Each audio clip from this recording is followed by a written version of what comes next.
This place looks so ordinary. Can we really find anything valuable here? Huh? Paimon thinks it looks really grand. I don't mean the scenery, but rather that there should be something out of the ordinary.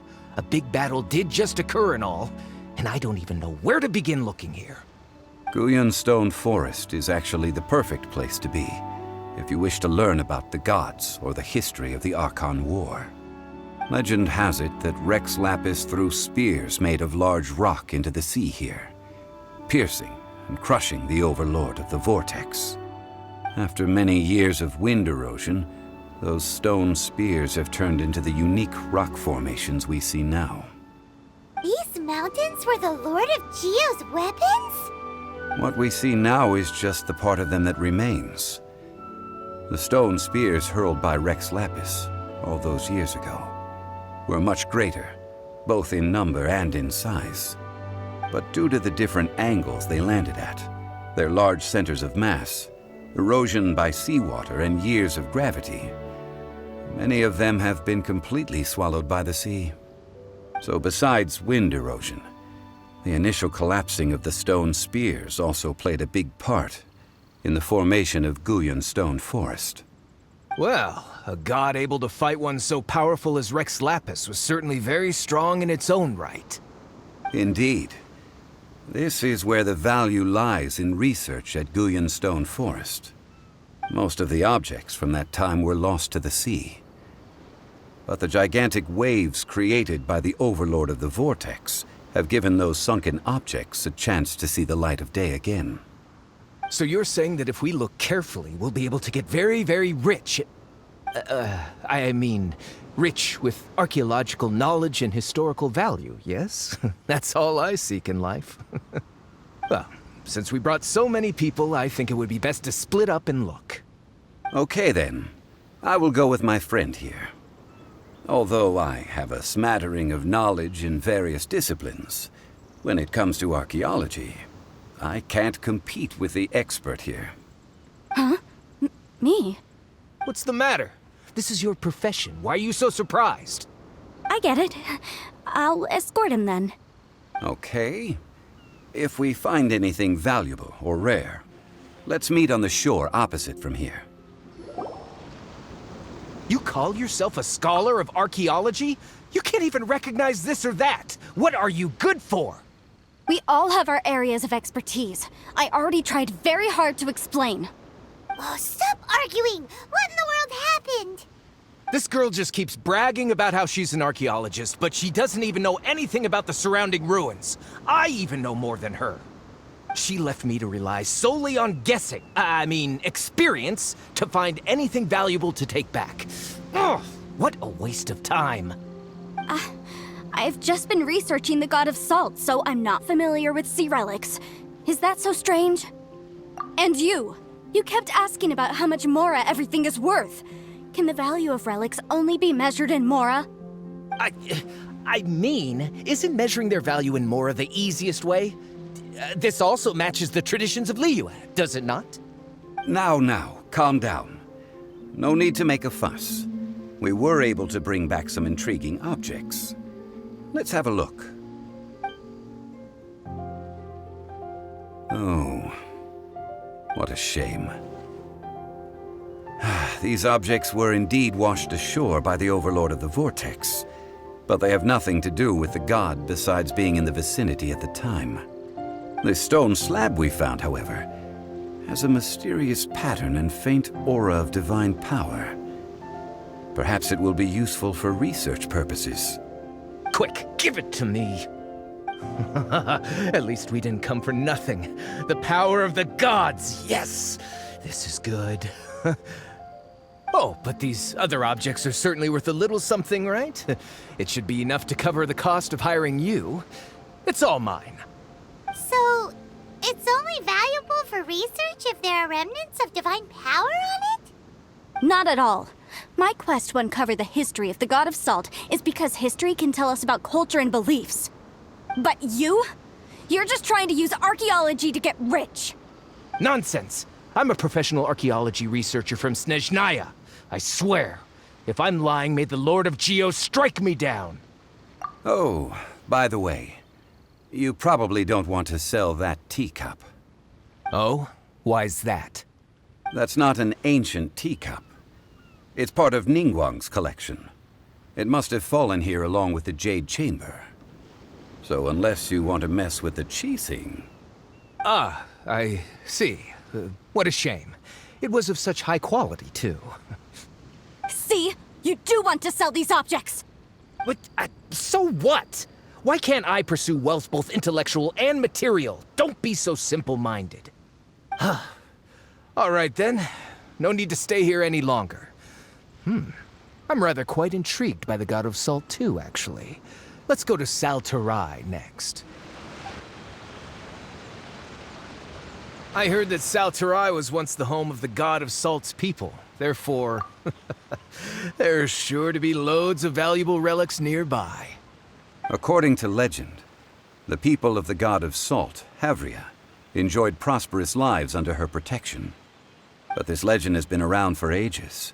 With the countless scrap collectors and treasure hoarders in the area, there probably aren't many valuable things left here. Oh, good. That's just great. If I knew it was picked this clean before, I wouldn't have come. About that, I know there's a ruin deep in this cave here. It's related to the God of Salt, which is actually how the area originally got its name of Sal Terace. However, the ruin entrance has been sealed by a mysterious power. Nobody has been able to break the seal. I found a mechanism that seemed to be related to the seal, but when I undid the mechanism, the seal wasn't affected at all. So at the moment, the seal's origin and how to break it are very important topics in my research on the God of Salt. I don't know, there's no concrete evidence, but I'm pretty sure the seal is meant to hide some kind of long-forgotten truth. The God of Salt was a benevolent god, adored by the people, not to mention powerful. She wouldn't have any kind of shameful secrets to hide. So, the one who wants to hide some truth is very possibly her killer, Morax. This doesn't sound like something the Lord of Geo would do, though. Who cares about all that? It sounds like countless treasures of the God of Salt lie within this ruin, just waiting for someone to find them, right? You weren't listening at all, were you? Ugh. Even if there's a mountain of treasures inside, nobody can get in if the seal isn't broken. Ah, but we have the illustrious Mr. Zhong Li with us. He looks like he knows just about everything. A little seal shouldn't be any trouble for him. This seal seems to be quite ancient. Even Mr. Zhong Li may not know all of its secrets. I may know something about it. What? Over the years, I've heard various rumors with bits of knowledge about seals. Although their references seem rather disorderly, they do in fact contain the secret to breaking seals. Let's go take a look at the mechanism Miss Wanyan just mentioned. Okay, since Mr. Zhong Li says so, follow me then. This place seems familiar. Huh, I remember. I think there's some elemental monuments here. So you're saying they're related to all this? When I investigated the seal last time, I had someone with a vision accompany me. But when we lit up all the elemental monuments, nothing happened. That's because you don't just need to activate them at the same time, but in a certain order as well. Otherwise, the seal will not be broken. The secret to this puzzle is hidden in the legends about the Archon War. Tianheng in the south, Yaoguang in the east, Jueyun in the west, Qingce in the north. All desolate and devoid of life. Liyue is vast, yet even one haven is hard to find. To the north, to the east. Do the people of Liyue always talk in riddles? I think I've heard this saying before. Certainly you have. And the contents of this saying are also related to the God of Salt. To provide a haven for her people, whose lives had been ravaged by the Archon War, this benevolent god searched all across Liyue. At that time, with the chaotic fires of war engulfing the land, even one sliver of peace was a luxury. And that haven she eventually found is right here. Today, it is known as Sal Terace. How sad then. In the end, this peaceful place was destroyed by Morax. Okay, enough with these ancient stories. Now that we have the clue, hurry up and break the seal. Whatever happened doesn't matter as long as we can get inside that ruin. Tianheng in the south, Yaoguang in the east, Jueyun in the west, Jingze in the north. With this clue, you should be able to solve the puzzle.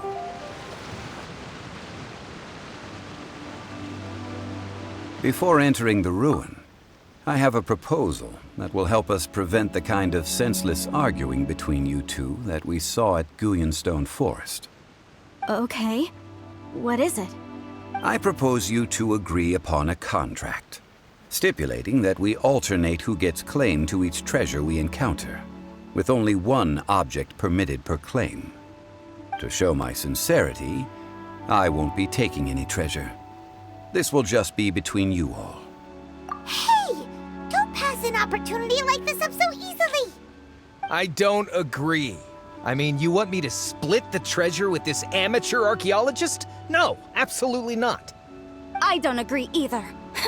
He will only defile the precious relics left behind by the god of salt. I can't accept this.